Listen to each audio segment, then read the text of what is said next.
Hello and welcome to the Gaggle, where we challenge and, if necessary, destroy media narratives. It's now 9:03 p.m. here in Budapest, which is very early for me. So, I'm this is about as punctual as I could ever be. And it's June the 20th, and you know that what that means. That means it's one day from Midsummer's Night, and then as I always say, it's just downhill all the way. From once it's June the 22nd, we're on the road to winter. We're on the road to the drab, short days. The time to get drunk, time to really, feel sorry for yourself. That's it. That's what happens from June 22nd on. But anyway, on a more cheerful note, thank you everyone who has joined me. Really appreciate it. Takfiri Anta says, well said. Yeah, thank you very much. Yeah, I'm glad somebody shares my perspective, because a lot of people criticize it and say, God, this is so depressing. What, how can you look upon the world in that way? But, what else can I do? So earlier today, I posted a story from RT, which was based on a statement issued by SVR. Casey says, keep up the challenge and destruction, my friend. We're sure needed. Okay, thank you. And then Craig 12 says, George, you love a bit of gloom. I like it. I like a lot of gloom. And that's my thing. So June 20, 21, tomorrow, and then boom, as we go into the weekend, it's deep gloom from then on. So, and this was based on the statement of the SVR, which is the Foreign Intelligence Service of Russia, in which they say something like, well, we think that Zelensky will be toppled by the Western powers. They're going to throw him under the bus. He's expendable. It's an argument that's familiar. This is very similar to a statement that they'd made a little while ago, which I also posted on the locals board. And while I thought, this statement and the previous one were very annoying, what I found most troubling, and in some ways even more ominous, was that, this may well be the best that Russian intelligence has. Ever since 2018, the Western countries have been kicking out Russian diplomats. They've had, wave after wave of expulsions of Russian diplomats. And when that happens, obviously the intelligence gathering operation from the embassies, the consulates, is deeply affected. And so what I think is that Russia's just getting very bad intelligence about what's going on in the West.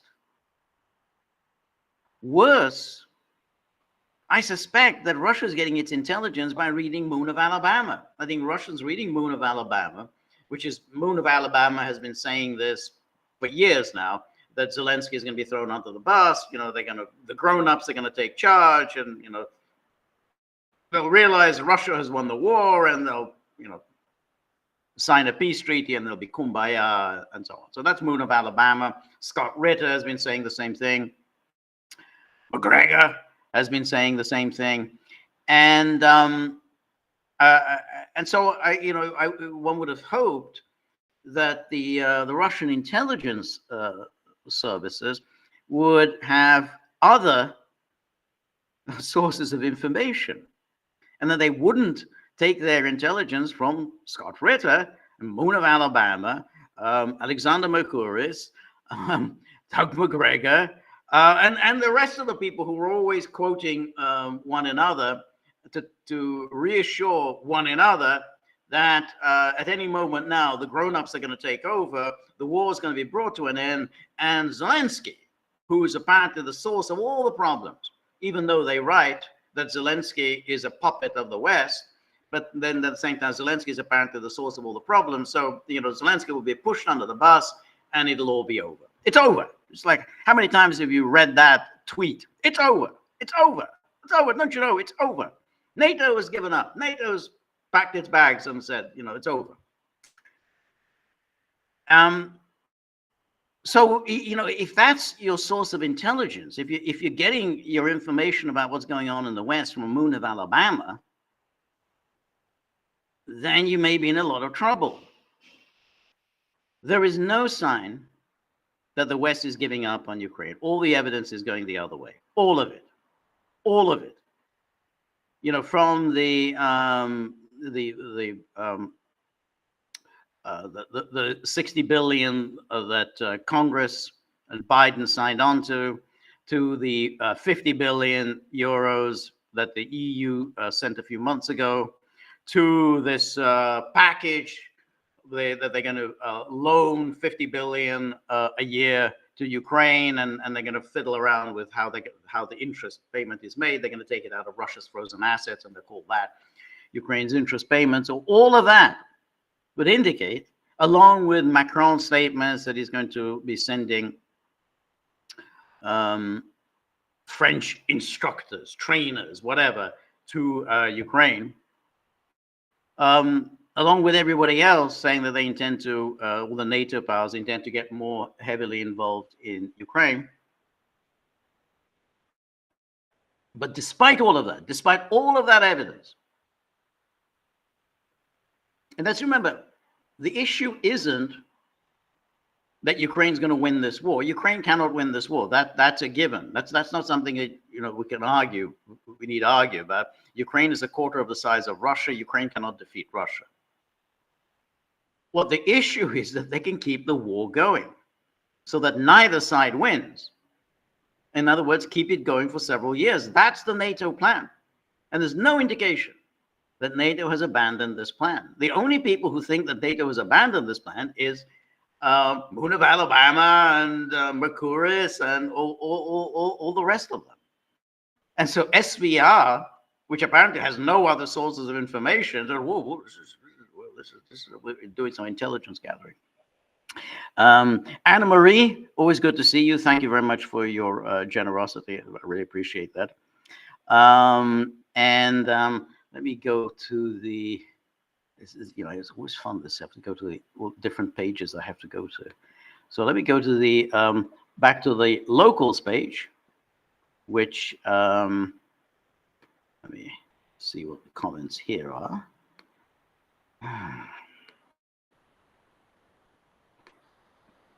And Danaki, always good to see you, Danaki. So your state, George, will Meloni betray again and vote for Ursula and for Kaya Kallas despite apparent reservations? Well, the answer is yes. That's the short and crisp answer. So Meloni, who's had this love affair with Ursula von der Leyen, as I said the other day, they're always posing for the photographs, always giggling about something and throwing their heads back in helpless laughter, like a couple of schoolgirls sharing some private joke, quite nauseating. And Meloni basically has surrendered her immigration policy. That's what swept her to power, as immigration had swept originally Salvini to power, and Salvini has sort of faded away into irrelevance. So I think she will support Ursula von der Leyen, because there's no reason not to. She's going to win. Von der Leyen obviously has the votes lined up, so why not go with the winner? The question then is with the Kaya Kallas. And I would think she'll support Kaya Kallas. Kaya Kallas is the Estonian prime minister, one of these hawks. All the Baltic state leaders are rabid Russophobes. They're all kind of very nice looking, like Kaya Kallas. And I've got nothing else to say other than, how do we antagonize Russia today?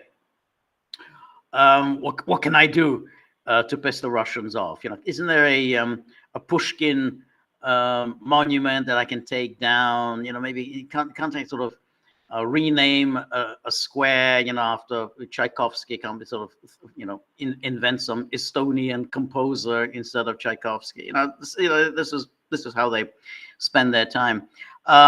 Anyway, Kaya Kallas, who wanted the NATO Secretary General job, because these Baltic Chihuahuas are very upset that these NATO Secretary General jobs are assigned to the Scandinavians. It's always the Scandinavians, either the Scandinavians or the Dutch. I mean, the way this is the division of labor, whereby they give it the Secretary General job goes to the Scandinavians or the judge or the Dutch, and the SACEUR position, Supreme Allied Commander in Europe, that goes to the Americans, because it's basically the Americans call the shots. But anyway, Kaya Kallas said, yeah, why not give this job to a East European? Why do we always have to have one of these West Europeans for this job? No one could come up with a good answer, except that there were some nervous guys in Germany and elsewhere, and including Maloney, that if you get somebody like Kaya Kallas, who really has nothing else going for her other than hatred for Russia, you get her as NATO Secretary General, then you're kind of boxed in a little bit, and you want to have at least somebody who can appear a bit smoother, like Stoltenberg, who's on the way out. Stoltenberg, who who would like to say that NATO is not a party to the conflict. NATO is not a party to the conflict. But the trouble is, if you get Kaya Kallas there, she's probably say, yeah, NATO is a party to the conflict, because NATO bloody well should be part of the conflict. So I think that's why they thought, no, we need some smooth guy who will give us this dishonest diplomatic pablum about NATO not being a party to the conflict. So let's, instead of Kaya Kallas, let's shove in this Dutch guy, Mark Rutte. And so Mark Rutte will be the NATO Secretary General, but they have to give Kaya Kallas something. And so she's now being slated for the foreign ministry. So she'll be the foreign minister of the EU to take the place of the Spanish the Spanish guy. Oh God, his name just escaped. We've done so many of those podcasts on him. So she will be the foreign minister of the EU. I'm sure Maloney will be persuaded to vote. So, but Rutte, and we talked about a little bit about this the other day. What was crucial for him was to get Hungary on board, and working against him was his previous statement was that when he was prime minister of the Netherlands, he's been prime minister for many years, but he said that Hungary should be kicked out of the EU because Hungary isn't enlightened enough on LGBTQ plus rights, so should just be kicked out of the EU. It was very hard for Rutte to do that, because while Hungary isn't is not as enlightened as many of the countries in Western Europe and the United States are, in the sense that gay marriage is not legal in Hungary, Hungary does recognize gay civil unions, and that's more advanced than in the Baltic states. I think that's now changed in the Baltic states, I think in the last couple of years. But for many years, including the time when Rutte said Hungary should be kicked out, they didn't recognize gay civil unions. So it was you knew clearly something else was going on. Why did he single out Hungary on this issue of gay rights? But anyway, as we were discussing the other day, Orban signed this agreement with Stoltenberg last week, in which he said, well, Hungarian forces will not be used in Ukraine, which itself is an interesting thing for him to have to write this as a pledge, or Stoltenberg has to say this as a pledge, because I thought NATO is not a party to the conflict. I thought the issue was that there would be no NATO forces in Ukraine, but apparently Hungary has to write this, or Stoltenberg has to write down on a piece of paper, no NATO forces, no Hungarian forces will be used in Ukraine, and no Hungarian money will be used in Ukraine, which of course is nonsensical because Hungary is a part of the EU, Hungary is part of NATO, so money is fungible. Of course, Hungarian money will be used in Ukraine. But there was nothing, contrary to Orban's later assertions when he does his interview, on Kossuth Radio. He always does this on Friday morning, where he says, oh, well, it's been now recognized that Hungary will not be used to transport arms to Ukraine. Well, there's nothing about that. When he met Stoltenberg did not say anything about Hungarian territory not being used to transport arms to Ukraine. And when Orban this week got this pledge from Rutte. Rutte says, well, my understanding, or this was your agreement with Stoltenberg. That's good. That's good enough for me. There was nothing in what Rutte wrote in that letter, Dear Victor letter, to suggest that Hungarian territory will not be used to transport arms to Ukraine. There's just nothing there. He said no Hungarian soldiers will be in Ukraine, no Hungarian money will be in Ukraine, nothing about the Hungarian territory will not be used to transport arms to Ukraine. But Orban, in his interview on Kossuth Radio, said, "Oh no, that was agreed. That was all agreed upon. There's nothing in there. There's nothing in that. You're just making it up that this was somehow agreed upon." But anyway, once he got this Dear Victor letter from Rutte, Orban said, "Okay, well, fine. We accept Rutte as the new NATO Secretary General." So now it's by unanimous vote. He will be the successor to Stoltenberg. Anyway, Danaki says, it would be funny to see North Korea deploy military help to its newest ally, Russia, that is being bombed on its own territory. At least I can see North Korea actually do that, unlike the BFF to infinity, and act like China or other allies like the Stans. Yes, there's no question, because North Korea has consistently voted in support of Russia at the UN General Assembly. It's always supported Russia. Now the others, the best that Russia could get from the others was abstention. So for instance, Vietnam, where Putin is today, Vietnam abstained from on the UN General Assembly votes on Russia and Ukraine. But North Korea has been very consistent, and North Korea has clearly provided a lot of assistance. I mean, I don't know the numbers, and people are throwing around a lot of numbers, but no one has any idea of how much North Korea has provided. But North Korea clearly has provided an awful lot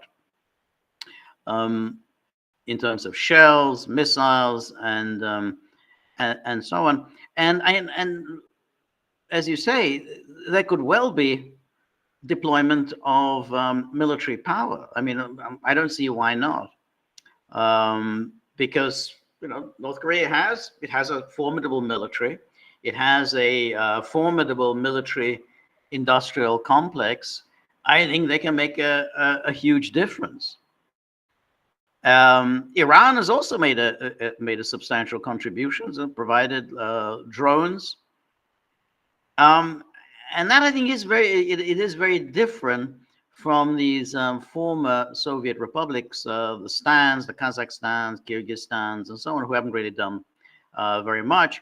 And China also, I mean, yes, we know about China, the dual use stuff and so on, but nothing in terms of the this kind of support that North Korea has done. And let's keep in mind in terms of the symmetry.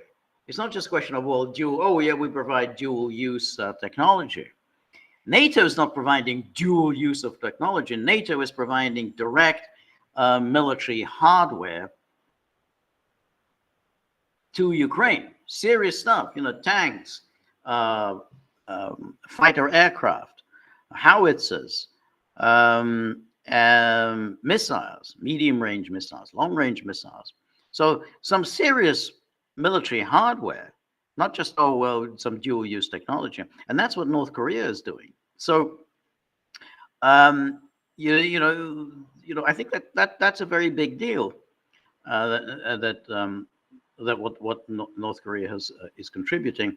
Now, this of course raises the awkward question, which is, well, what about these United Nations Security Council resolutions that Russia supported against North Korea?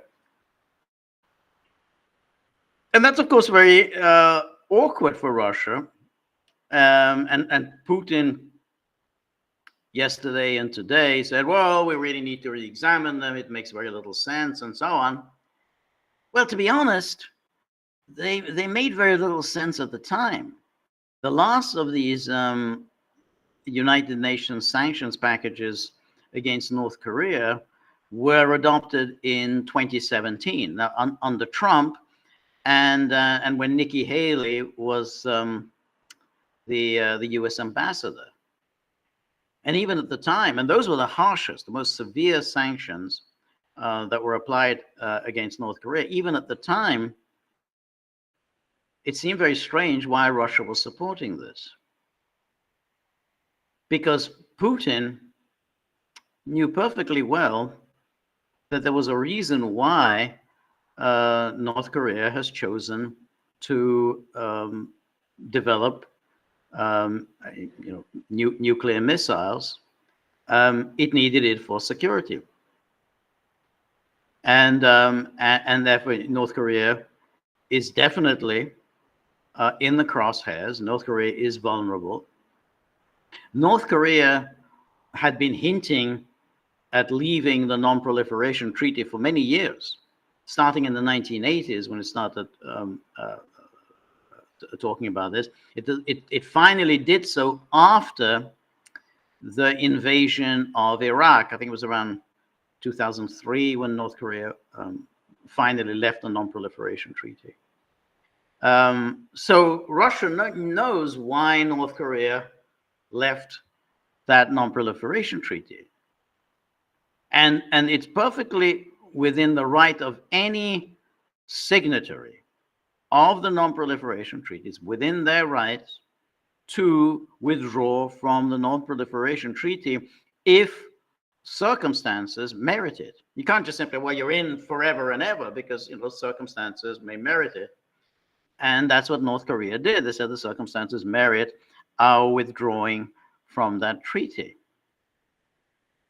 Now, this should always have been obvious to Russia, and it was obvious. And Putin said, "Well, Russia, North Korea has legitimate security concerns."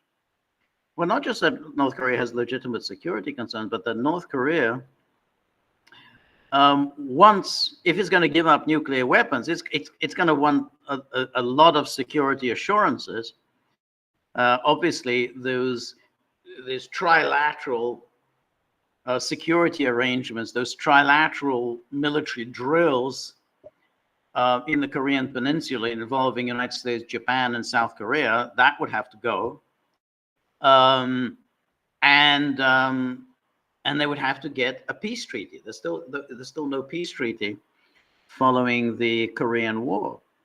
So North Korea is, well, yeah, I mean, if we're going to start talking about the denuclearization of the Korean Peninsula, that's going to involve, obviously, America removing any nuclear weapons from the Korean Peninsula.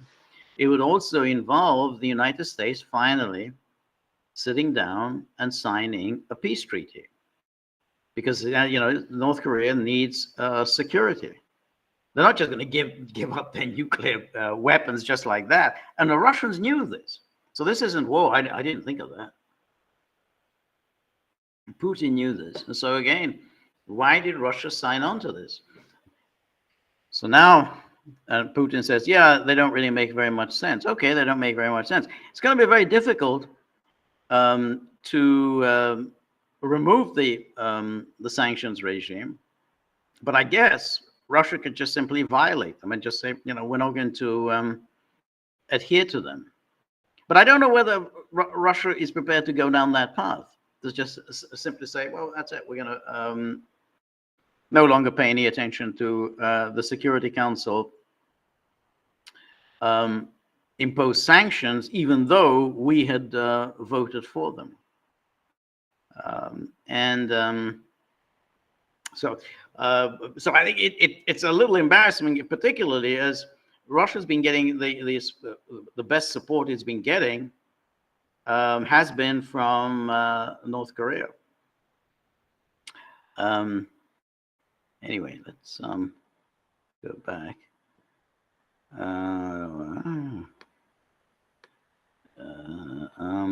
Okay. So we're yeah, okay. So then Robert says, apropos of North Korea, says, totally agree. And instead of escalating vertically, the Russians have decided to escalate horizontally, i.e. to reactivate their former Cold War era alliances. Well, that's very interesting. And I think it's really is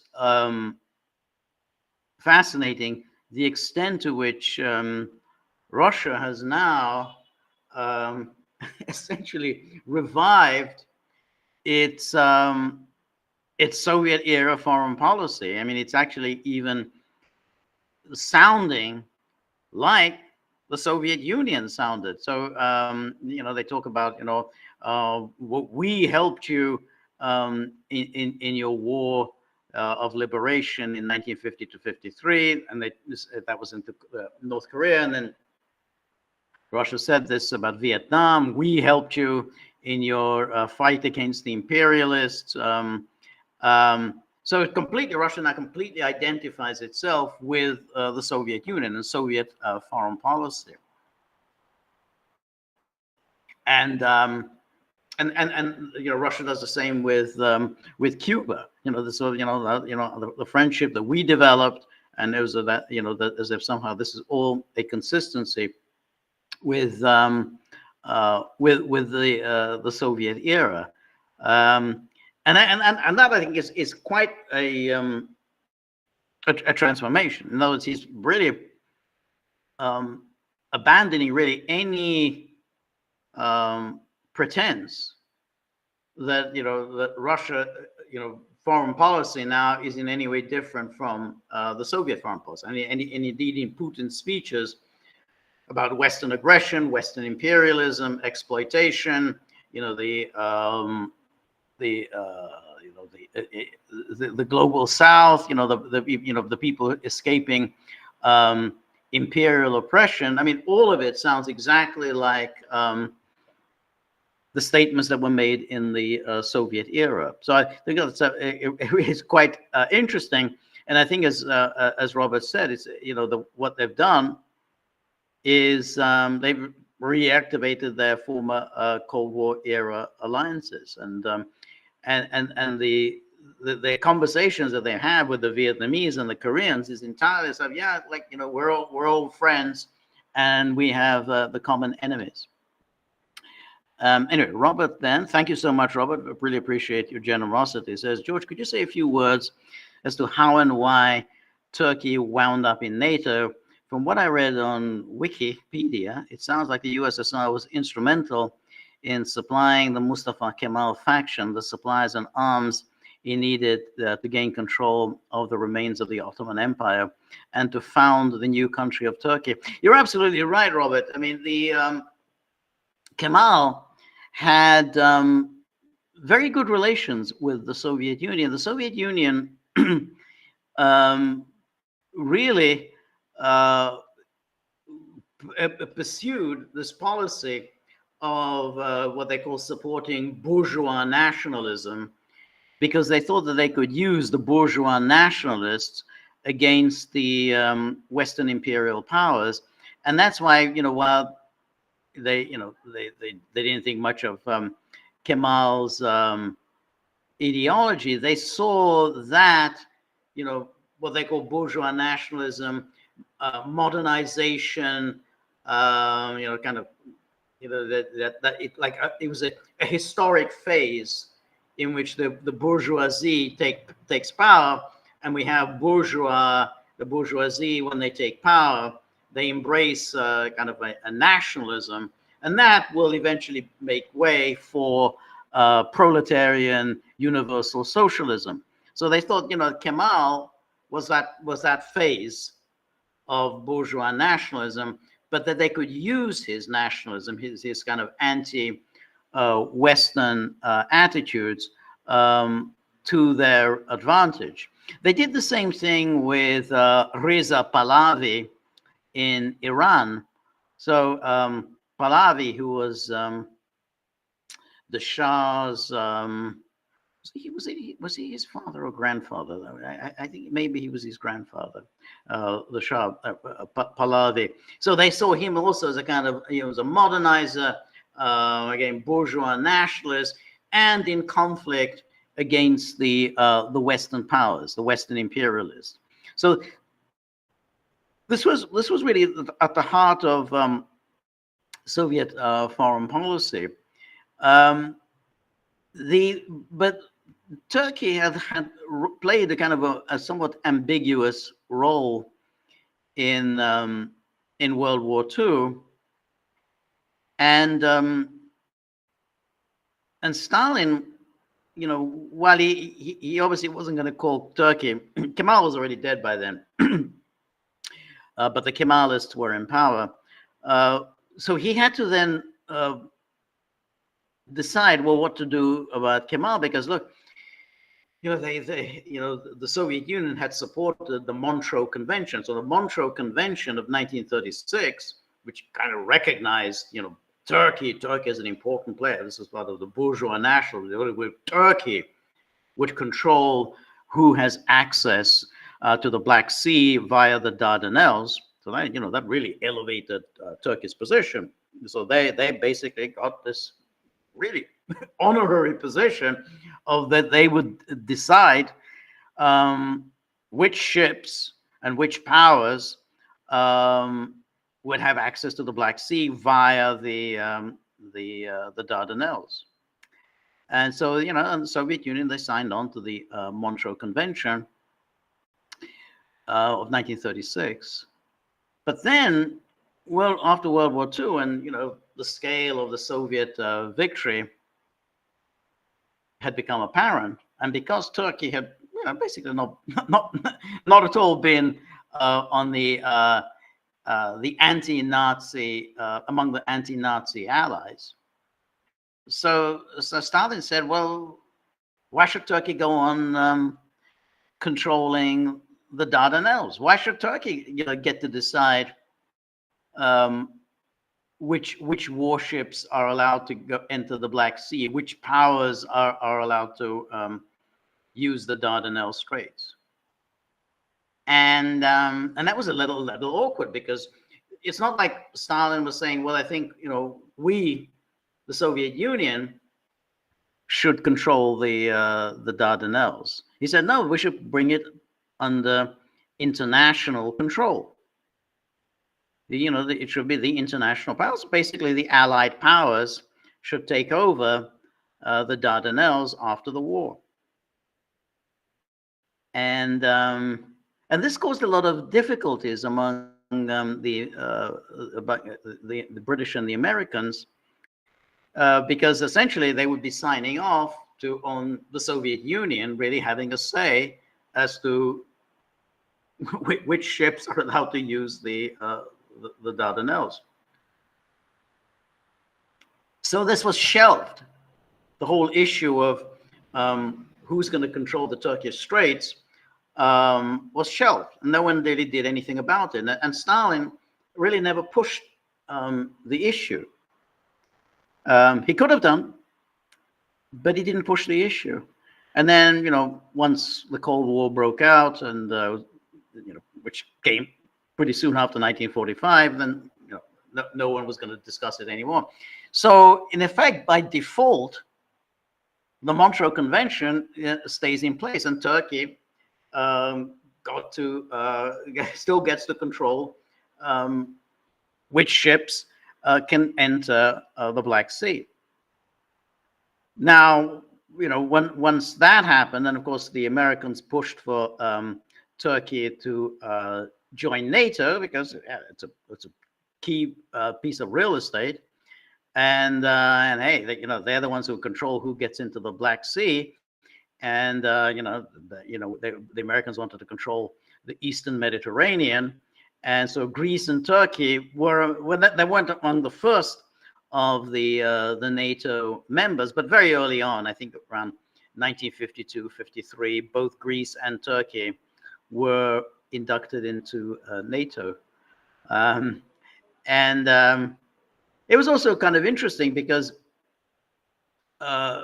Turkey certainly was not a democracy. Again, it was supposed to be you were defending democracy, but to be honest, they didn't really talk that much about in those days. They didn't talk that much about democracy. The whole thing of somehow we're defending democracy.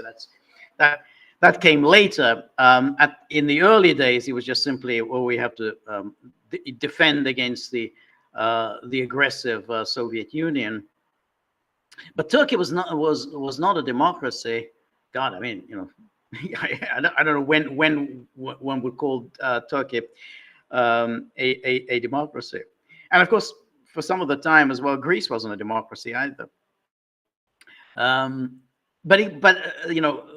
What I think is interesting is, again, the Soviet Union had invested quite a lot of capital in supporting Kemal and Reza Pahlavi in Iran, and other these kind of bourgeois leaders. I mean, you remember, even in the case of China, the Soviet Union had hedged its bets as to whom to support, whether to support Mao or Chiang Kai-shek. I mean, they saw Chiang Kai-shek as a kind of bourgeois nationalist.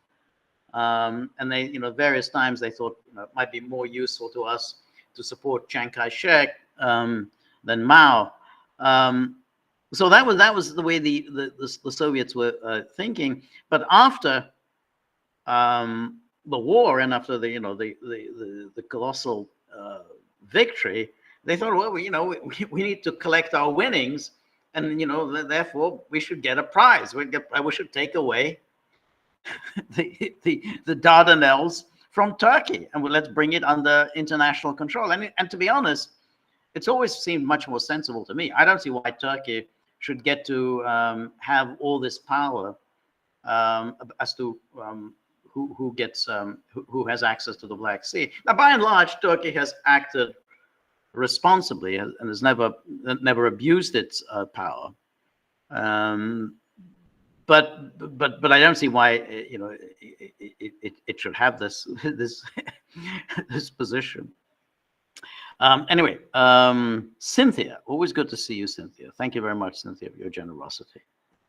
And Cynthia asks, if Russia were to use stateless proxies, i.e. foreign terrorists, to conduct attacks on F-16s being housed on NATO soil, including other such arms bound for Ukraine, is it true that NATO legally won't be able to invoke Article 5 since Russia didn't actually conduct these attacks themselves? If so, don't you think Russia will start using foreign terrorists to launch attacks on Ukraine, just like Ukraine has done in Russia, i.e. the Crocus City Hall massacre. That's an interesting issue you raised there, Cynthia. I mean, I guess in theory you could, you could do it. The problem would be, will anyone buy into Russia's professions of innocence? In other words, I mean, if these terrorists, as you describe them, escape, and then Russia said, well, we didn't have anything to do with that, and there's no one to interrogate, no one to extract a confession from, then Russia will say, well, it had nothing to do with us. Will they be able to invoke Article 5? Well, yes, they'll be able to invoke it. I mean, how successful it'll be, that's a different issue, because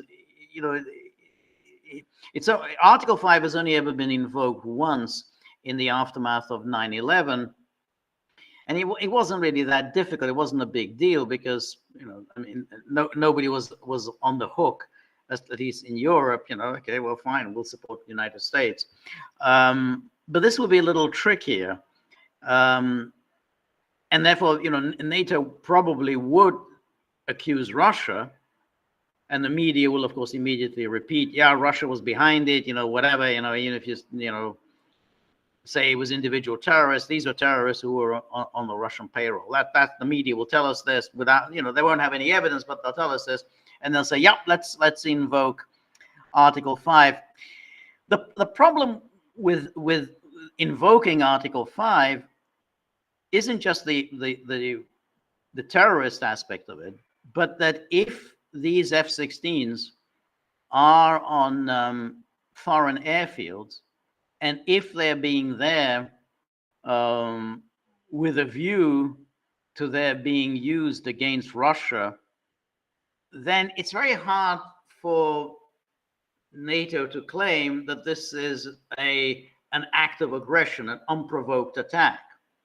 I mean, they are going to claim it, obviously, but it's going to be a very dishonest claim, because given that NATO obviously is involved in the fighting and that these F-16s have been transferred to, if they're in Poland or in Ukraine, they've been transferred with a view to being used against Russia, then NATO is a party to the conflict.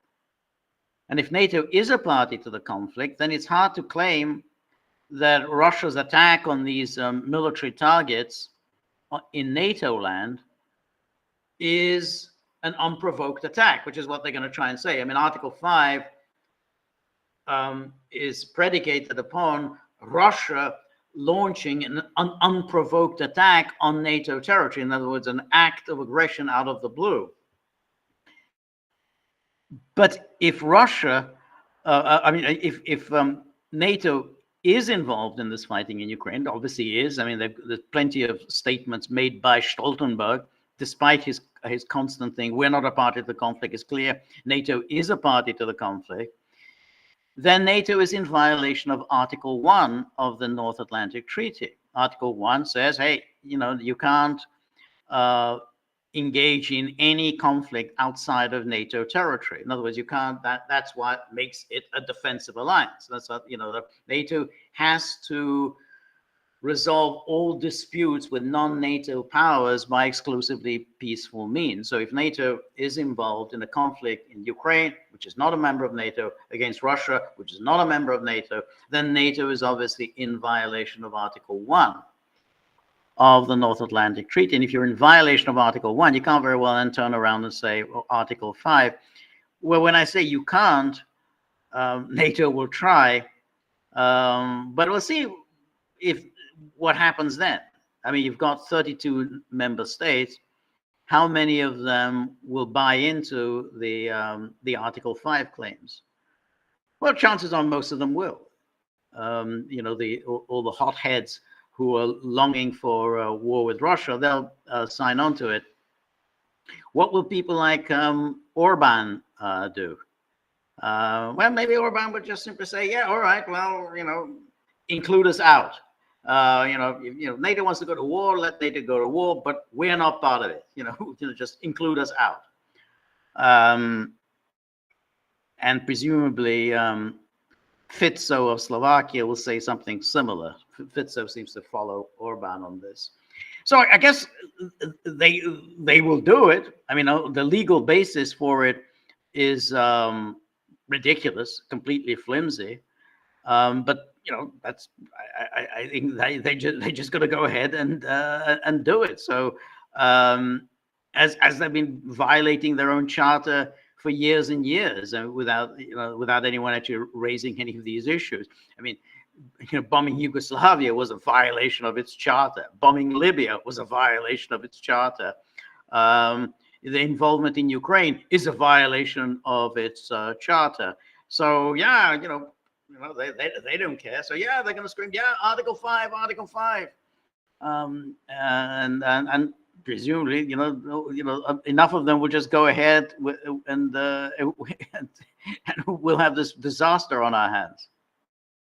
Anyway, Cynthia says, why are Poland and Romania allowing NATO to house F-16s on their soil, and Hungary now allowing NATO to use its land to transfer arms to Ukraine, which will explicitly be used to destroy Russians and their property? Don't they know NATO is turning them into sitting ducks as well as sacrificial lambs in NATO's war against Russia? Then again, NATO may indeed be paying these Ukrainian border states well. They're willing to take the huge risks of being erased by Russia. Well, I mean, Cynthia, you raise an excellent question, and it's very hard to understand the reasoning. Now, Poland, they've got this obsession with Russia. I mean, it's a kind of borders on complete hysteria, and they seem to be longing for a war with Russia. You listen to these guys like Radek Sikorski, who's kind of a party of the sort of the center left, center right, and then you got Duda, the president, whose party is on the right, and they're in absolute agreement on this issue. They're in total agreement. They absolutely loathe Russia, and they want to go to war with Russia. And Sikorski talks about how Russia's not a formidable military power. Anyone can beat Russia. We beat them in 1920. Russia lost in World War I, and and then Russia lost the Cold War. Don't worry about Russia. We can take care of it. Don't worry about anything. So that's Poland. Romania, I don't really know. Danuki should tell us a little bit about why Romania is taking this stance. I think this is, part of when you create an alliance. I mean, that's why alliances are an absolute, disaster, and have always been a disaster, because sovereign states lose their sovereignty and are dragged into wars that are contrary to their interests, and that they're unable to get out of because they're within an alliance. And that's why NATO was a catastrophe almost from the beginning. So after everything that we had known in World War I, which happened precisely because of the military alliances. So, Austria-Hungary issues an ultimatum to Serbia. Russia has an alliance with Serbia. Russia starts to mobilize. Germany has an alliance with Austria-Hungary. Germany orders Russia to stop mobilizing. Russia fails to stop mobilizing. Germany declares war on Russia. And of course, then Russia has an alliance with France. So therefore, Germany decides that it needs to attack France. And then, of course, Great Britain has an alliance with Belgium, or at least it's a guarantor of Belgian neutrality. And lo and behold, all the great powers are at war. And then, of course, you got World War II. You issue a guarantee to Poland, and then you say, well, that's it. That's it. We got a guarantee, and now we got a war on our hands. So you'd have thought that the powers had learned their lesson from 2 world wars, but no. 1949, less than 4 years since the end of World War II, and the North Atlantic Treaty goes into operation. One for all and all for one. You know, they've learned nothing from those two world wars. One for all for one. You know, the moment any one of us is under attack, we all go to war, or at least that's the gist. I mean, of course, if you don't want to go to war, you're going to say, hey, there's nothing in this treaty that compels us to go to war. But you know, for purposes of argument, say, yeah, everyone's committed to going to war. And so and so that's it. So that's really the problem. When you create these alliances, is that suddenly everybody is getting dragged into wars that do nothing for them.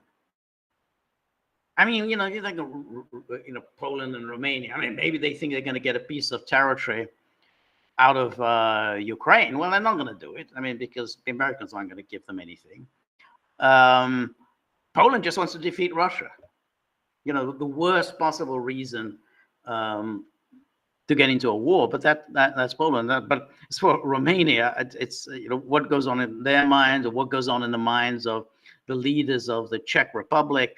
I don't know, but these are all really terrible leaders, and they're kind of dragging everybody into a war, and probably they think, well, it's just going to be a bluff. It's a bluff, and Russia will back down, and then once they back down, and once Russia has been shown to be a paper tiger, we'll do our usual thing. High five, congratulate one another, yet another victory for NATO, yet another victory for the West. That's probably what they're thinking. Well, Russia will back down, and then we'll do our usual thing of having a good slap-up dinner, and we can toast ourselves.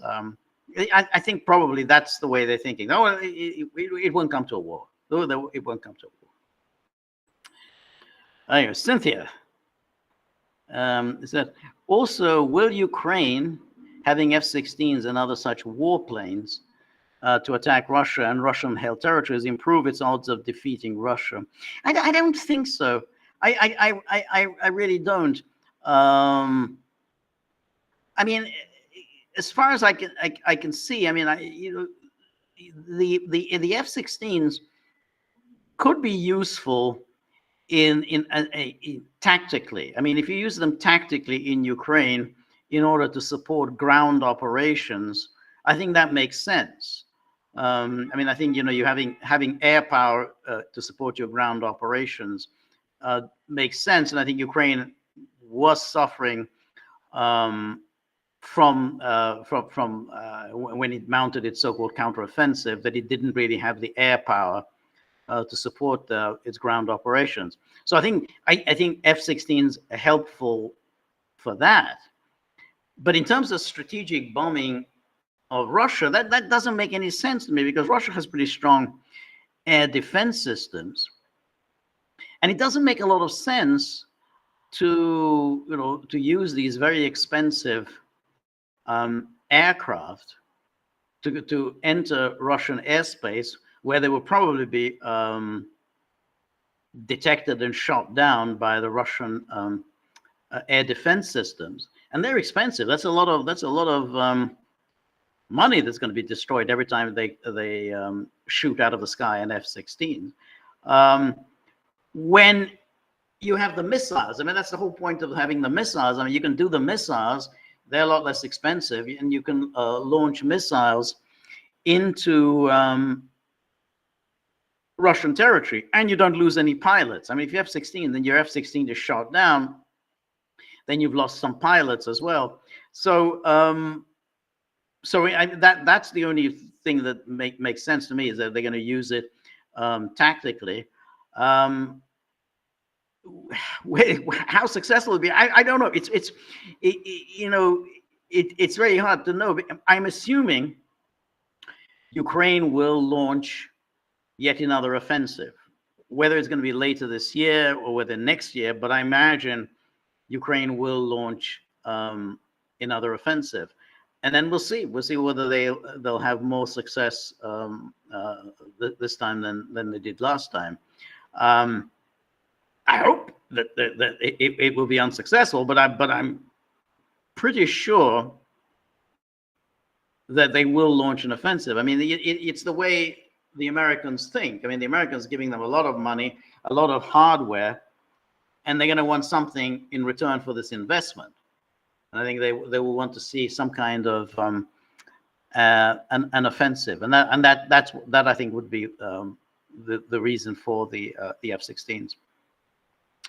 So Cynthia goes on, if it won't, why doesn't Ukraine just stick to using surface-to-surface missiles? Yeah, well, that's what I mean. I mean, I think that in terms of hitting territory inside Russia, I think they will use surface-to-surface missiles. I mean, you don't want to use your aircraft for that. I think you want to use your aircraft for close support for ground operations. It's just a waste of the aircraft if you're going to send it into Russian territory where it's just going to get shot down. And surface-to-air missiles, FPVs, and weaponized drones to launch. Exactly, the drones can do the job to launch attack Russian territory. No, I don't think that's what I mean. I don't think they're going to use F-16s for that. It seems rather useless, if not downright self-destructive, for Ukraine to allow NATO to be dragged deeper into fight Russia. No, well, I mean, but I don't think Ukraine. It's not Ukraine. Ukraine isn't calling the shots. I mean, who's calling the shots? NATO is calling the shots. It's NATO, and Zelensky is doing what NATO wants it to do. That's why all the talk that somehow, they're going to push Zelensky aside and so on. It suggests that Zelensky is the one who's calling the shots. Zelensky is not the one calling the shots. Zelensky is a creature of NATO. And so far, he has done exactly what NATO wanted him to do. There was a little bit of a hiccup back in the early days when it seemed like he was ready to sign on to the Minsk and then the Istanbul Accord. That's what they didn't want from him. That's why they had to move quickly to make sure that Zelensky didn't sign, because Zelensky seemed to want to sign. So that's why, again, it's so stupid to think, oh, it's all Zelensky. Zelensky wants to keep the war going. Zelensky is not. Zelensky was ready to sign an agreement in February, March, April of 2022. He was ready to sign. And then they told him, hey, you don't get to sign. We're the ones who get to decide these things. So, okay, fine, I won't sign. So that's like, that's why that's why was so ridiculous, that article today from the SVR, and that just repeats all the nonsense from Moon of Alabama and so on. Somehow the Zelensky is an independent actor. Zelensky is not an independent actor. Anyway, Robert, in answering Cynthia's questions, Will Rogers answered this when he said, paraphrasing, the US has the best EU politicians the dollar can buy. Yeah, that's true. Yes, that's true. And then Danaki also answering Cynthia says, because Poland and Romania are militarily occupied colonies. I agree. Summer Petrus says, George, earlier today, I posted some comments regarding the solstice and sunsets. I didn't see that. I'm going to look for that. I don't know where it ended up, but hopefully you'll come across it somewhere or other and review it. Okay, I'm sorry I didn't see it. Otherwise, I am very interested in the subject, and because it affects my my outlook on the world so deeply. So I'm looking forward to, well, I have to find it anyway. But so where you posted it.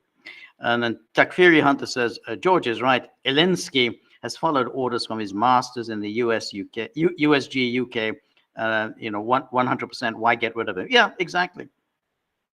You only get rid of leaders who are not willing to go along with your plans. That's whenever the Americans have got rid of a leader, it was because he wasn't playing the Americans' game, and that's what I find it so bizarre when people keep saying that they're going to get rid of Americans are going to get rid of Zelensky. Zelensky is playing Americans' game. They got rid of Ngo Dinh Diem in South Vietnam because Diem wasn't playing the Americans' game. Diem wanted to get out of that war. He saw this war was a disaster. He saw that the Americans were kind of pushing this war, and he was kind of thinking in terms of, working out some agreement with Ho Chi Minh, and he had clearly had put out peace feelers to Ho Chi Minh. The Americans got wind of this and removed him. That's why they got rid of Diem. But I mean, I don't know how many times I read the same article. Oh, look what they did to Diem. Oh, yeah, the fate of Diem is the fate that's going to befall Zelensky. No, Diem wanted to bring that war to an end. And that's why he paid for it with his life. And to be fair, the Soviet Union, when in Afghanistan, in 1979, they had that guy, Amin, in power, who was kind of obviously double-crossing the Soviets, and looked as if he was getting ready to work something out with the Americans. The Soviets moved and removed him. That's when you get rid of your clients, not when they're doing what you want them to do. Anyway, and then Tanaka says, don't forget Complicatus the Tinker and his 5 million word odes. Yes. Yeah. I wonder, I mean, I don't know this, Danaki, I mean, do you know who he is? Because the guy, I mean, he seems to be, he pours words, the words just pour out of him without any difficulty at all. And utter nonsense. But yeah, 5 million word thing. I mean, he had a 5 million word thing yesterday, and he got another 5 million word thing today. Anyway, R. Brown, 1958 says the U.S. war machine can't stop the war before the U.S. election at the earliest. No, and even after the election, it won't change. They will keep it going at least until that, at least, and then and more. So yeah.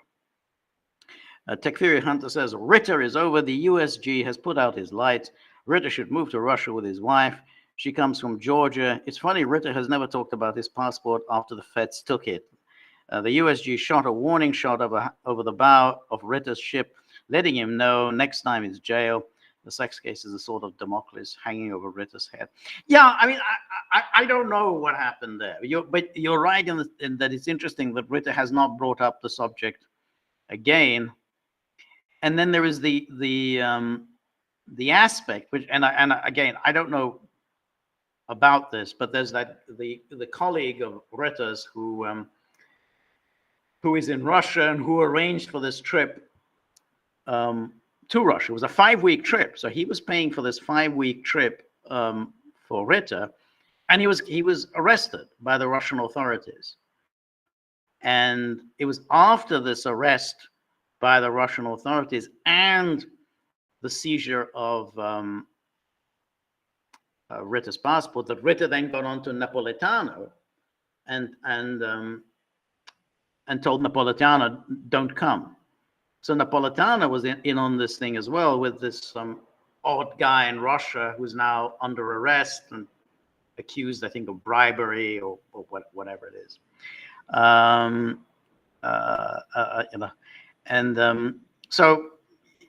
I think I don't want to say anything because I just simply don't know. I think there are a lot of very strange aspects to that story, and I do think, as you say, I think it's interesting that the whole story has just disappeared. That no one talks about it. Hey, after all, it's quite a big deal that his passport was taken away, and again, and that this person who was subsidizing his 5-week trip through Russia is now under arrest. And Takfiri says that George, the whole trans gay thing in the U.S. is dying down, as all phony fads do. Yeah, I don't know whether it'll die down. I mean, I think it's somewhat overdone in that it's meat and drink to the conservatism Inc. It's something Fox News can go to town on. I don't watch Fox News, but I wonder how many hours a day does Fox News devote to the whole subject of trans and stuff. I mean, you think, because it's an easy one. Let's, hey, but it really is just low hanging fruit, and so I don't know. I just find it just anything. I'm sorry, there's some racket going on outside. The awful kind of motorcyclists. Yeah. But that somehow when conservatism Inc. get thinks that they can pick on some nice easy issue. I always kind of hey, let's step aside. Let's try and do something a little more more important. So anyway, Zakfiri says again, Russia, Iran, and Hezbollah, the Islamic resistance, has all the experience of the war within the last 15 years. The USG has been fighting wars against so-called armies of banana republics. Well, I guess, but still, yeah. I mean, it's a bloody big army that the US has, bloody big military, and has bloody big resources. So whatever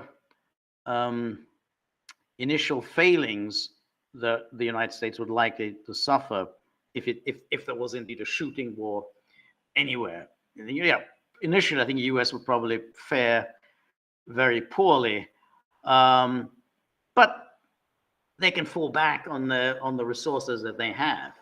I mean, just like in World War II, the United States were a joke. 1942, the Germans thought they were a joke. They fought so badly in Africa, they fought poorly in Italy, but they got better. Everybody gets better after a while. They kind of learn how to fight. So that's really the thing. Yeah, I mean, I'm sure that those who you go into a fight against those who are battle hardened, you're going to get clobbered initially, at least, but ultimately your resources. If you've got big resources to fall back on, I mean that's what prevails. Yogurt says, "Hi George and the Gagglers from Croatia." Okay, nice to hear from Croatia. Yeah, really good to hear from you. Marty, very good. Thank you very much, Marty. Always good to see you. So I was just wondering, Marty, what you think of and there's a question also for Cynthia. I mean, you're both film buffs. What you think of the death of Donald Sutherland? He was 88. I guess I did, I didn't realize he was 88. Whether you think highly of him as an actor or whatever. But I don't know. Myself is that if you were to ask me what Donald Sutherland film, what film do you think of when somebody mentions Donald Sutherland? I mean, I kind of think about MASH, which I guess was his breakthrough film. But then I start, I'm hard put to think of other films of his. I mean, I would think of Don't Look Now. But Don't Look Now, I mean, he didn't really have much to do there. I mean, most of Don't Look Now is just very atmospheric, Venice, and kind of the really menacing aspect of Venice. But he didn't really have much to do. So I don't know. I mean, it's I'm just interested what other people think.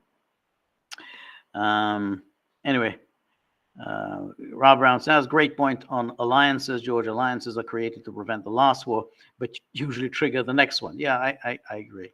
And then Yogurt says,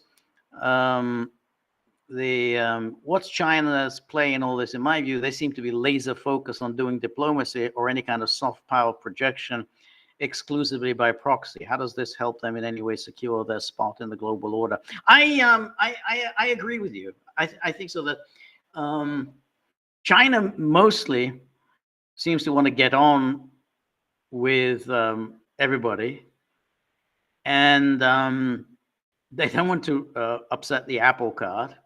They're very, very economically and financially woven with the West. They own a lot of U.S. treasuries. They're heavily dependent on access to the U.S. markets, and they really don't see the use of force. I mean, that's just not the way they think, that somehow using force to get what you want. And you know, so they obviously want to be economically dominant power, which is going to be difficult because it depends a lot on the United States and the NATO powers. Now, they don't think exclusively in economic terms.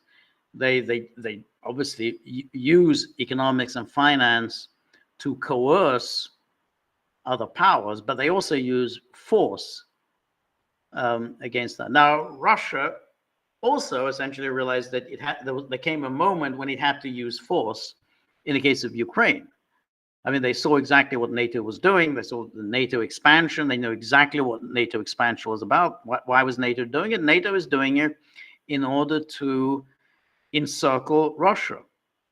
So Russia will be surrounded on all sides by hostile states, and then they can make all sorts of difficulties within Russia. That was the NATO agenda. Russia saw this, and Russia needed to break out of encirclement. You know, and it had to use force to do it. It's not how China thinks. You know, China avoids wars. You know, it's just not a military power. It's not a power that thinks about getting its way by military means. You know, Japan thought of that. Japan used to think in those terms, but doesn't anymore. So then that makes China very vulnerable, because China is dependent upon the West. You know, as I say, that it trades very heavily with the West, depends on this trade with the West. It's financially entirely entangled up with the West, and militarily it's weak compared to the West. And you know, and there's the issue of Taiwan, which the Americans can turn on and turn off whenever they choose. And they've been doing this, and they can turn it on and really make life very difficult for China because of Taiwan. China, what is China's best bet? China's best bet is, you know, to forge some kind of an alliance with Russia. Russia and China together would be a formidable force. You know, you have China's economic power, and then you've got Russia's military power and Russia's diplomatic skills. But China on its own, and trying to, you know, be a kind of honest broker, a disinterested spectator, that puts China in the crosshairs. That would makes China very vulnerable, because that, you know, the American goal is, let's take out Russia first. Once we can beat Russia, knock them out of the world stage, then we'll deal with China. You know, we're going to knock China out and bring China to heel, make it a complete subservient puppet of ours. That's the goal. And as long as there isn't a kind of a much more effective, stronger Russia-China alliance, I think China is very vulnerable. Anyway, Takfiri says, George, please say the USG, the American people in New York, took down the Ukrainian flags. No more money, as well as most of America. Well, I mean, I think that there is money. There's money. There's always money in America. You could always print money. They're going to give money to Ukraine. They're going to keep doing it. You know, so, you know, that 60 billion, 50 billion, they're going to keep coming back and doing it. So unfortunately, the expectation, oh, the Americans are going to get tired of bankrolling Ukraine. Nah, it's easy. I mean, fighting proxy wars is very easy, because it's somebody else who's doing the dying. All you have to do is write the checks. Well, America has money to burn. I mean, it always has money to burn. 60 billion, you take it out of the petty cash. Even Europe is now just taking the money out of the petty cash. So they're going to keep doing it. They're going to keep pouring this money. Once the 60 billion has been used up, which is pretty much now, there'll be a request for another 60 billion, and they're going to come up with that money as well. Anyway, R. Brown's 58 says Europe has about a millennial war between all the countries. The grudges are now part of the European DNA. Yeah, with the US now in charge of this odd mix of former enemies, countries like Poland or the Baltic midgets can flex their biceps at Russia, the current enemy du jour, knowing the US has its back. Yeah, I agree. Dangerous preening, especially so since the US is a waning power that can go home anytime they decide, or have to go home, just like Vietnam, Iraq, Afghanistan. Well, that's the thing. You see, the United States, in a way like the British before them, has learned the skill of getting other countries to do your fighting for you. That's what you have to do. And NATO is the way of doing it. I mean, yeah, you push the NATO powers into a conflict with Russia, but the US maintains its distance, and therefore, let the Poles, let the Poles get thumped, let the Baltics get thumped, let Romania get thumped. The United States can just hold back for as long as possible, and I think that again, if you start into a shooting war and you start exchanging missile attacks, there won't be a missile attack against US territory. The missile attacks will be on European territory. No one's going to attack the United States. And the Americans know this. So the Americans could just stand back and, let this, missile exchange, maybe even, small nuclear weapons, you use small nuclear weapons against one another. It still keeps the Americans out. I mean, there used to be a time when the Europeans understood this and said, hey, any war on the European continent will be fought among Europeans. The Americans are going to keep themselves very safe. The Americans are not going to exchange New York and Chicago for Dusseldorf and Warsaw. They're just not going to do it. Should have been obvious, but it doesn't seem so obvious at all to these Europeans. Okay, Cynthia says, George, you can find some of Petrus's comment on the solstice under the non-live stream comment section. What does that mean, non-live stream comment section? So the is that like today's live stream comment, or the one on Tuesday? Anyway, Danaki says my favorite film is probably Kelly's Heroes. Okay, all right, and okay, and then Takfir says the Dirty Dozen with real life U.S. Lee Marvin was Sutherland's best move for Americans. And Cynthia, Donald Sutherland was in the Dirty Dozen. I like that film, but he certainly wasn't a standout in it like some other big name actors. It's funny. I've seen the Dirty Dozen, and I don't remember Donald Sutherland in it. I mean, I guess he was still a very young actor then, and so he didn't really stand out. But because I remember, of course, Lee Marvin. I remember Cassavetes, but I just don't remember Donald Sutherland in that film. He was, Sutherland. He was also in Animal House when he played that creepy English professor there. He was actually quite funny in that film. I mean, the film was quite funny, but the character he played in Animal House was kind of funny. And then, okay, all right. So let's now take a look at another page. Oh, nothing here on Okay. All right. Let's then get back to the.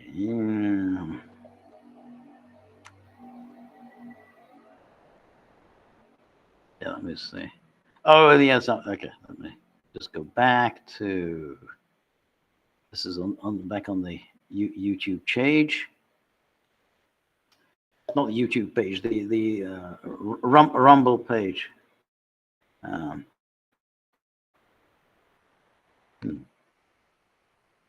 Okay. Yeah. So anyway, this So yeah. Okay. So just. So Hugh Keenan says, storytellers for a needy audience desperate for a daily intake of YouTube, Rumble, thumb-sucking Scott Ritter, #1 offender person, turkeys waving George. Okay. And then got Ritter. And then Jane teased as, what would Russia do if US gave tactical nuclear weapons to Ukraine? Well, that's in the, very interesting. How that would you'd have to wonder at that stage how they would do it, because again, if they were using nuclear weapons, I mean, they can use low yield nuclear weapons, really low, to the point where you can say, well, this is so low yield that we can just let it go. I mean, do we have to do we then use our own low yield nuclear weapons in response? I don't know.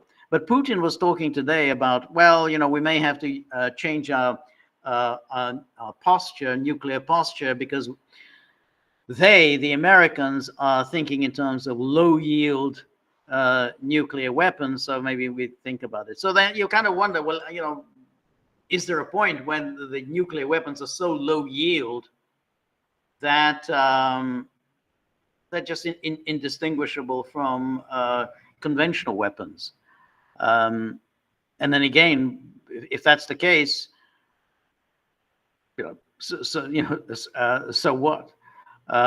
If it's just low yield, then okay, we'll just you use a low yield weapon in Ukraine, and then you just limit it to Ukraine. I mean, I think the real question will arise, and I think it was Cynthia really raised it earlier on. Is there a point at which Russia will feel the need to extend the war beyond Ukraine? That's going to be the key. Is there a moment in which Russia feels that they are now facing a true threat from NATO, whether it's from Poland or in Romania, and then see, well, what happens with Article 5? But as long as it continues in Ukraine, well, fine. They'll just just keep destroying Ukraine, and no particular reason for escalation, even if it's just low yield nuclear weapons. Anyway, so Casey says only Rutte could perceive the deep need for the alphabet mafia issue in Hungary. That is clearly what is on all Hungarian citizens' mind, a resolution to the terrible LGBTQ plus issues in Hungary. Yeah, I mean, it is I always thought that all these issues are really about the one big thing, which was your foreign policy. You don't support the NATO EU foreign policy, because the whole thing about LGBTQ was, they didn't pay any attention to the fact that the Baltic states had less enlightened views on gay issues than Hungary did, in that they didn't even recognize civil unions. But so they kind of create these fake issues like, oh, LGBTQ, or the immigration issue, or that the way Hungary chooses its judges. Oh, this is unacceptable, the way you choose judges. You have to follow the European path. Or the way public procurement takes place in Hungary, it's not in accord with EU norms. So you think these are all issues that they invented. Oh yeah, and media. Hungarian media. Hungarian media doesn't follow the EU norms of media plurality. Whatever. They keep inventing these issues, and then they wouldn't invent these issues if it weren't for the big one that Orban doesn't support the NATO EU foreign policy. So I just never really took any of this terribly serious. I mean, maybe Rutte did, and a number of states, filed a lawsuit against Hungary. That somehow Hungary doesn't. It doesn't have enlightened LGBTQ plus policies. I think that lawsuit is still pending. I don't think anyone's dropped that lawsuit. Anyway, Hugh Keenan says, in Ukraine, Russia has bombed the shadow of its enemy. NATO remains untouched. Yeah, I think so. Skeptic 77 says, Western tanks are dual use. They double as war trophy exhibits in Moscow. Okay, that's good. Justin Maverick says, George, what do you know about Turkey opening up the Black Sea to NATO? I heard about it from several sources, then total silence. I haven't heard. I mean, under Montro Convention rules, you can have warships inside the Black Sea, but there are limitations on the size of the warships, and there are limitations on how long they can stay in the Black Sea if the ships belong to non-Black Sea powers. So let's say Bulgaria and Romania are both Black Sea powers, and they are members of NATO, so they can have warships in the Black Sea in the same way Russia can have warships in the Black Sea. But say the United States, if it wants to introduce warships into the Black Sea, they can only stay for a limited amount of time in the Black Sea. So that's those under the Montro Convention. So I haven't heard that and Russia has never accused anyone, at least as far as I know, of violating the Montro Convention rules. Now, as I said, I don't think Turkey should have been allowed to keep the Dardanelles after the war. I think it should have been brought under international control. But I haven't heard that that Turkey is flouting the Montro Convention rules. Rupert Follow says, God bless Kim. He cares for his people.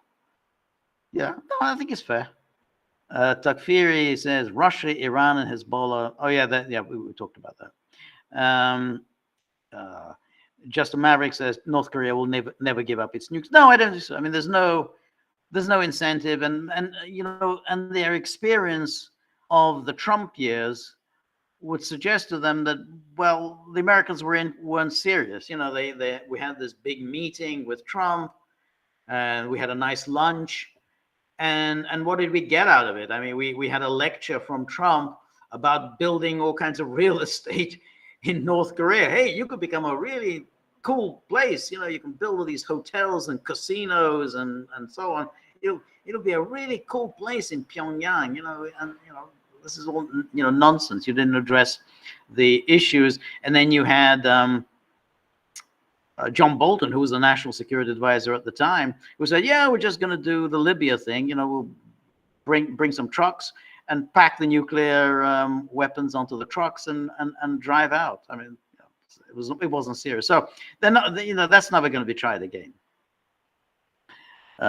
Anyway, and then Justin Maverick says they would be stupid if they didn't. I mean, yeah. I mean, I think the moment you give up your nukes, you become vulnerable to attack. Libya did it. They became under. Now, Iraq was forcibly disarmed. Iraq paid the price for losing the Gulf War, the first Gulf War, and so it was forcibly disarmed. So by 2003, and with the second Gulf War, it didn't have any nukes at all, and so it was easy to invade.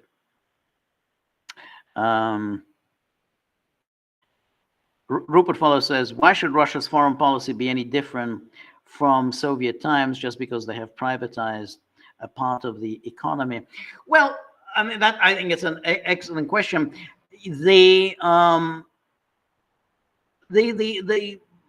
policy that was pursued by Gorbachev and Yeltsin was different from the Soviet era in that they really wanted to work with the West.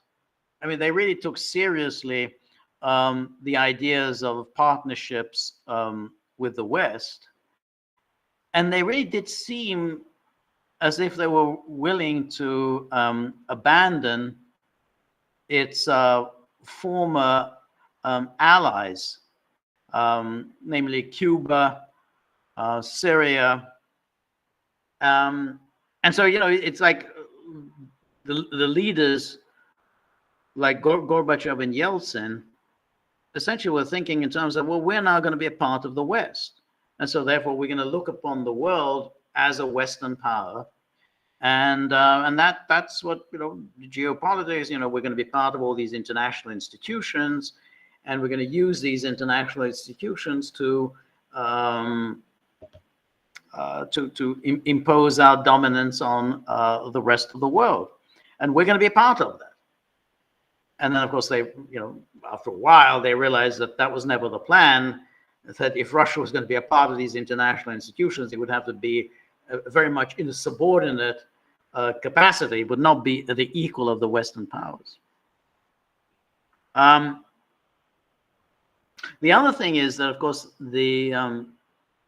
by losing the Warsaw Pact, and of course losing the Soviet Union, so that Russia now became much diminished. I mean, it was just half the size of what the Soviet Union was, but then losing the Warsaw Pact, not just losing these former allies, but having these allies and then go over to the other side meant that geopolitically, Russia was now in a much more vulnerable position than the Soviet Union ever was. But again, under Gorbachev and Yeltsin, they thought, well, we can get around it because all that is, that's in the past. This is a new era. This is, all part of this international institutions, and we're going to deal with climate change, and we'll deal with pandemics, and all these great things that these international institutions supposedly do. And so that's why they thought that, we don't have to pursue the Soviet front, but we don't have to pursue all these revolutionary ideas. We don't have to promote states that are hostile to the West, because, we're part of the West. Why should we support states that are hostile to the West? Hey, we're a member of the West. What do we need Cuba for?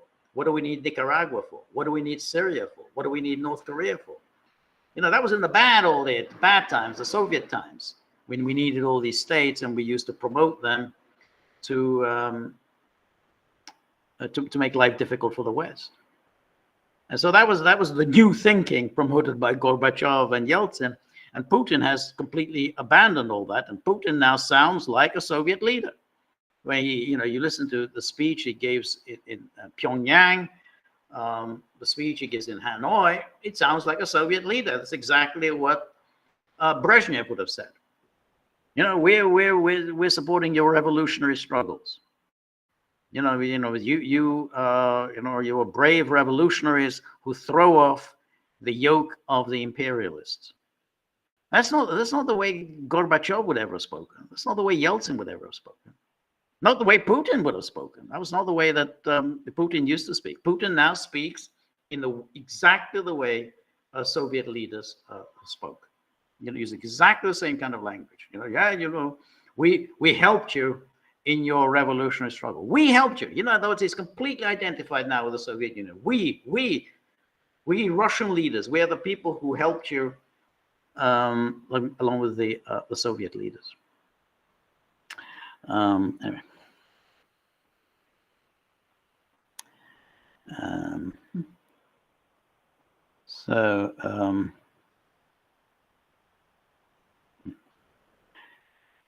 Yeah. Jack Fury says, George, I know it's hard time to stream to get more of your followers when you go live. It's no problem in the USA because it's 12:30 in LA and 3 p.m. in NYC. But what about the rest of the world? It's always difficult.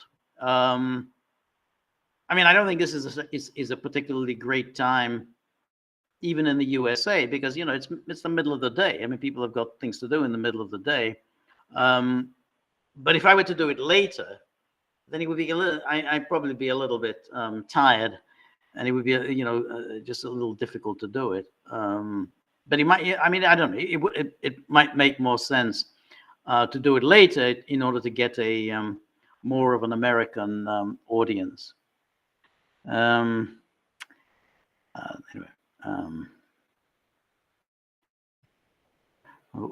Okay, NATO, George. I guess so. Other side of the mountain. That's a good name. Other side of the mountain. George, today Archbishop Vigano was to be excommunicated for criticism of the Pope, Vatican bank corruption, and New World Order connections. What do you think of the impact on Catholic Europe? I don't know whether it would have much of an impact. To me, it's like, if I think, well, what has an impact on Catholic Europe? Pope Francis. Pope Francis seems to be a very ineffectual pope. Completely. I don't know what is the point of having people like Francis there. If you're going to have something like the Roman Catholic Church, you want to have dogma, you want to have an absolute hard line on social norms, absolutely hard line on what is not acceptable in terms of priestly activities, and you got to keep people to the faith. If you're going to have something like the Roman Catholic Church with its hierarchy and its dogma, it's not based on any kind of personal relationship with God. It's about adherence to this teaching. Then I don't know what the point of having somebody like Francis is. Now, I thought that the guy who was before him, Ratzinger, Cardinal Ratzinger, I thought he had the right idea. If I were a Catholic, I would want somebody like Cardinal Ratzinger in charge of the church. It's just like if you read Dostoevsky's Dostoevsky's The Brothers Karamazov, with the story of the Grand Inquisitor. The Grand Inquisitor is exactly the person you want to head your church, because he understands how do you bring people into the faith? How do you keep them inside the church?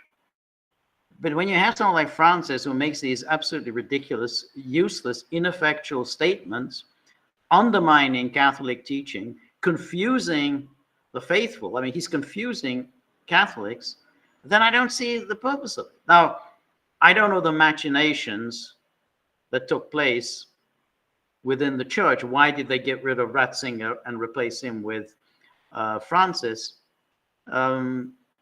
Because Ratzinger obviously wasn't in, dire, terrible health I don't know what happened.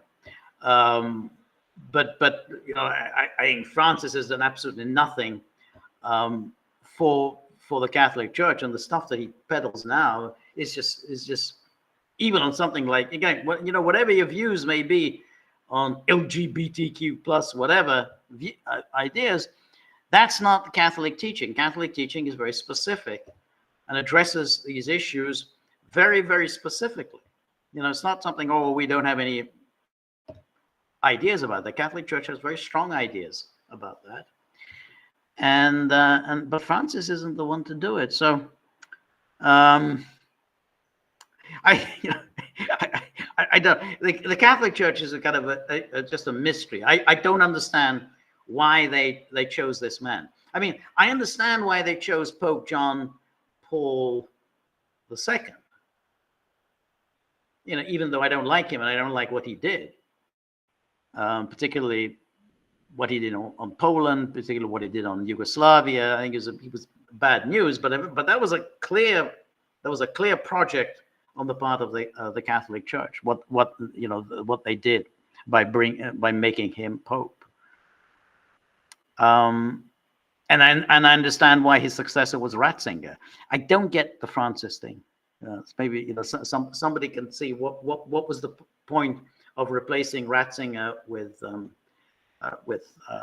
Pope Francis.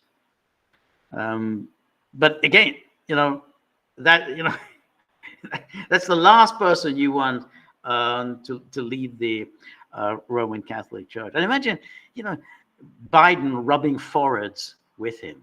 It just doesn't show much respect. I mean, leave aside the inadequacy of Biden's, but you can't imagine anybody rubbing foreheads with Pope John Paul II, rubbing foreheads with Ratzinger. Anyway.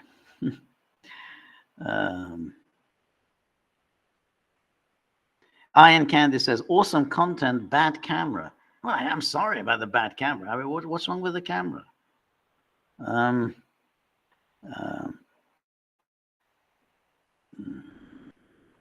Okay.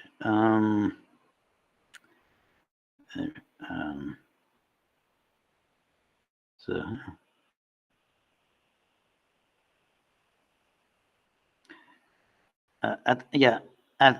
Atona, God, this is so hard to read. Atanas Bogatinov. Atonas Bogatinov. Hello, sir. Thanks for your content. Why did the West organize a coup against Vučić? Well, it was a fairly ineffectual coup, if there was one. I think Vučić is very useful to them. I think they want to keep Vučić there. He more or less plays the West's game. And the West can get away with a lot more having Vučić, who's supposedly a conservative nationalist, a populist. He's always described as a conservative nationalist populist. He worked for Milosevic, so they can get him to do their bidding in a way that they would have difficulty if they brought in one of these kind of liberal opposition types. There was no way that they could get them to do their bidding, because they would obviously be very unpopular. They tried that, from 2012, 12 years, they tried doing that with the so-called democratic opposition, with Tadic and Jeremic and the rest of that crowd. They couldn't get anywhere because they was just so obviously unpopular.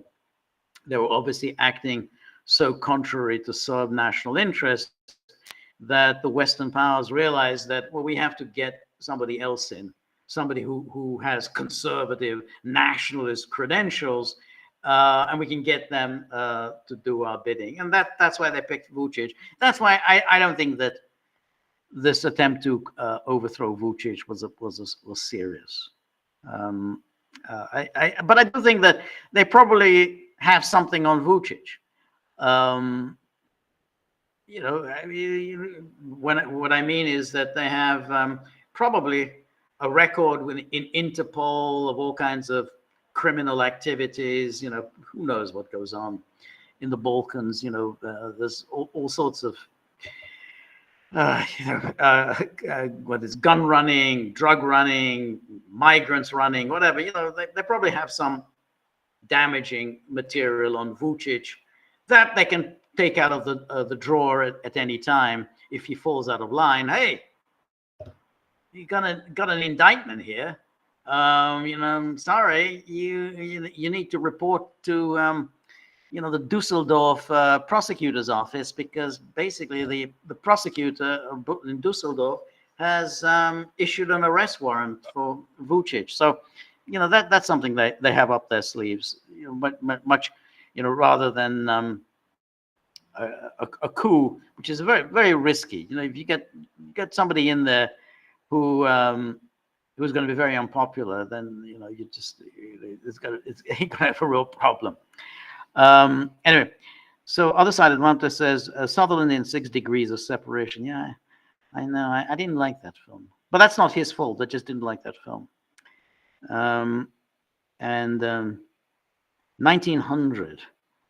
Yeah, 1900. That's the Bertolucci film. Yeah, I forgot about that. Yeah, that's right. I didn't like that film all that much either. But yeah, he was in 1900. And then Fellini's Casanova. Yeah, he was in that.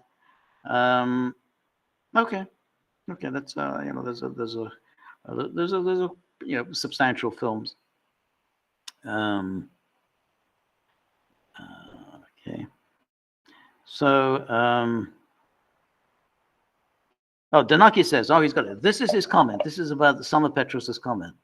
Okay, I have good news for you, George. Most, but not all, summer solstices occur on June 21st. However, the date of the latest annual sunset in 2024 will be on June the 24th. Oh, okay. So I've got 3 more days, and 25th, both days. Oh, that's cool.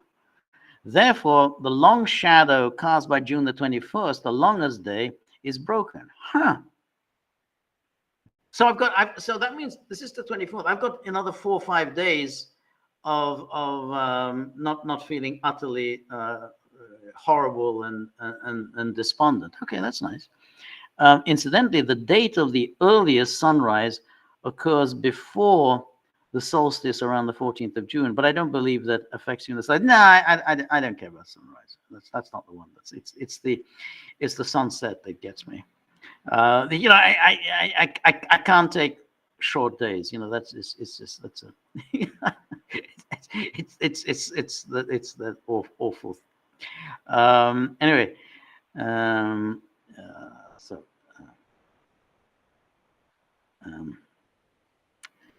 Marty 11 says, my favorite is Don't Look Now. COVID was a remake of the Invasion of the Body Snatchers. Yeah. So as I say, I like Don't Look Now, but the reason why I liked it wasn't so much because of Sutherland. Actually, I think more of Julie Christie in that film than Sutherland. But I just liked it because it's Venice. I mean, it looks, it's all Venice. It's very beautiful, but also very, very dark and forbidding and really, really, just quite very intimidating the way it was filmed. Anyway,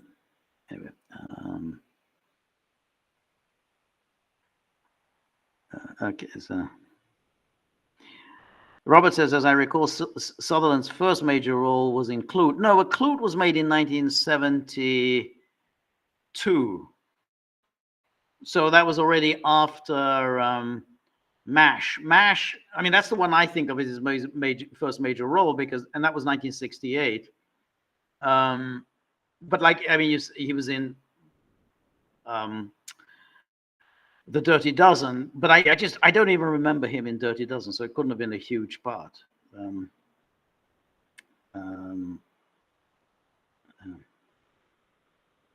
Anyway,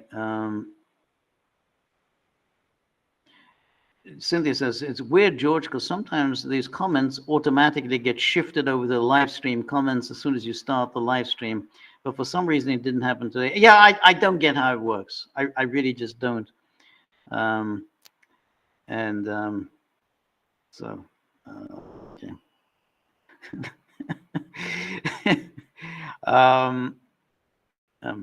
Marty says he Sutherland, presumably, plays Wilhelm Reich in the video for Kate Bush's Cloud Busting. Yeah, I didn't know that. Speaking of Wilhelm Reich, people should take a look at that film W.R. Mysteries of the Organism. Now, the original title, which was the correct title, which is W.R. Mysteries of the Orgasm, because that's the whole thing of Wilhelm Reich. That was what he was preoccupied with. It was a film made by Dusan Makavejev, who was the hot thing in the 1960s. Yugoslavia used to be a cool place when they had these really interesting filmmakers, including Dusan Makavejev. And so he made this about 1970, 71 about Wilhelm Reich. It's an interesting film. I mean, if it's not for everyone. It would be good for the gaggle, but as I've explained before, it's I would lose the subtitles, so it wouldn't be good. But one should take a look at that WR Mysteries of the now because they wanted to get it acceptable to Western audiences. They changed it, Mysteries of the Organism. But it was a big thing at the time when it was released. Largely because it was from Yugoslavia. This was a cool thing. It was a cool film from communist Yugoslavia. And then Cynthia very generously has posted a photo of the braless Jane Fonda from Clute. I have to say, I mean, Clute. I mean, I saw it at the time. She, that was her at her sexiest, I think. It was already after all the controversy about Vietnam, but and she kind of had shed the cuteness. She was a nice, cute. She, back in the 1960s when she first emerged, she had a cute next door neighbor's daughter look about her. But include with that short hair and the braless look, I mean, she became very, very different. I mean, she played a hooker there. But yeah, I mean, that's, thank you for posting the picture of the braless Jane Fonda. Peter Cookson says, in UK, you were permitted socially to be sympathetic towards communist Soviet Union, but now it's totally unacceptable socially or professionally to defend Putin's Russia. That's a very good point. That's an excellent point. Excellent point. Not only were you permitted, you kept your job. I mean, we had prominent historians in the UK who were members of the Communist Party, and they continued to teach. Nobody said, "Hey, I'm not sending my children to Birkbeck College, London, because Professor Eric Hobsbawm teaches there." Hobsbawm, retained, his very distinguished historian, but he was, his books were Marxist history. He was, he openly declared he was a Marxist historian, and he was a member of the Communist Party. Not only was he a member of the Communist Party, he continued to be a member of the Communist Party long into the 1980s. And for reasons I think that are very commendable, because, I could never understand the people who said, I left the Communist Party in 1956 because of Hungary. I didn't approve of the Soviet invasion of Hungary. Well, why not? I mean, the Soviet Union said, well, counter-revolutionaries, fascists had seized power in Hungary. They were clearly going to be a threat to the Soviet Union and to their neighbors. We had to move in and remove the counter-revolutionaries from power. Now, if you're a communist, you accept that reasoning. Why would you think, oh my God, the Soviet Union moved in against counter-revolutionaries and fascists? It never made any sense. And even the whole thing about, Khrushchev's secret speech, and Khrushchev revealed, all these things about Stalin. Well, why should that affect your decision? You say, well, that shows revolutionary purification. You got a new leadership and says we have to distance ourselves from the previous leaders, in different circumstances and so on. So I think Hobsbawm was absolutely right not to leave the Communist Party. I mean, it's just like, if you're a member of the Catholic Church, you don't leave the Catholic Church because of one lousy pope. So there was always, that was the whole point. I mean, you have this, revolutionary communist regime, and it has to do some brutal things because it's up against powerful, brutal forces. It's up against it all the time, against the, encircled by the capitalist predatory powers. So it has to act brutally at times. So I always thought Hobsbawm was entirely acting in matter of principle, refusing to leave the Communist Party. I think he left in the 1980s because Gorbachev was so useless that there was no point in staying within the Communist Party. But there was also Christopher Hill. And Christopher Hill was the master of Balliol College, Oxford. He also was a member of the Communist Party. And he also wrote Marxist history about the 17th century. So you're absolutely right. You could do it then. You didn't suffer any consequences. I mean, obviously there were people who said Hobsbawm should be kicked out, but they were a minority and no one ever took it seriously. And when Hobsbawm and Hill were showered with honors. Hobsbawm was a fellow of the British Academy, and I think, subsequently he got a Companion of Honor, a CH. So, they were showered with honors. But now, you lose your job. You say, not even say anything pro-Putin's Russia. If you say anything negative about Ukraine, you could be out of a job. I mean, admittedly, you don't have tenure now. You basically you get kicked out, and nobody is going to lift a finger to help you. But yeah, you're absolutely right.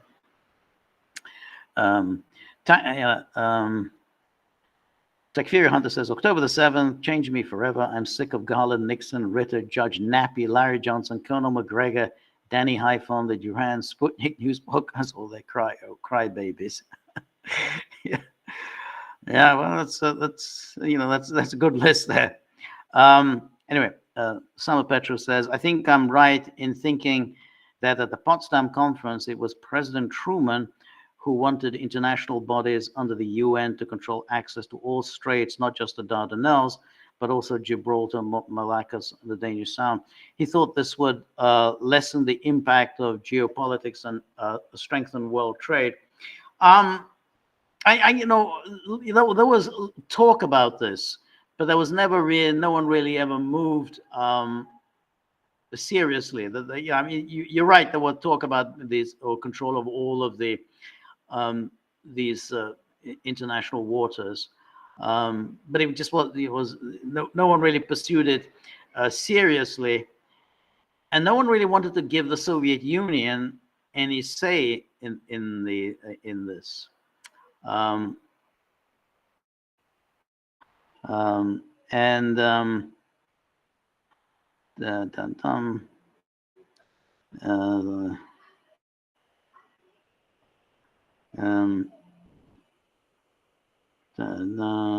Okay. All right. So anyway, thank you very much, everybody, for your all of your comments. Thank you above all to the people who have provided generous tips. As you know, I have to then deal with those bastards on otherwise known as those dogs who guard the tip jar, who are always dissatisfied with my abysmal performance. Saying, well, what the hell are you where's the money? Where's the beef? And I say, well, I can only do what I can do. That's just not good enough, they say. But so anyway, thank you everybody who has contributed. I'm going to have to address these the hounds myself tomorrow. We will be back over the weekend. We'll do some podcasts, and then we're going to have the movie night, Monday movie night, The Candidate, which should be fun. And then we're going to do a live stream with Peter on Monday, and then we can do another live stream on Tuesday. So thank you for today. Good night, and see you very soon. All the best.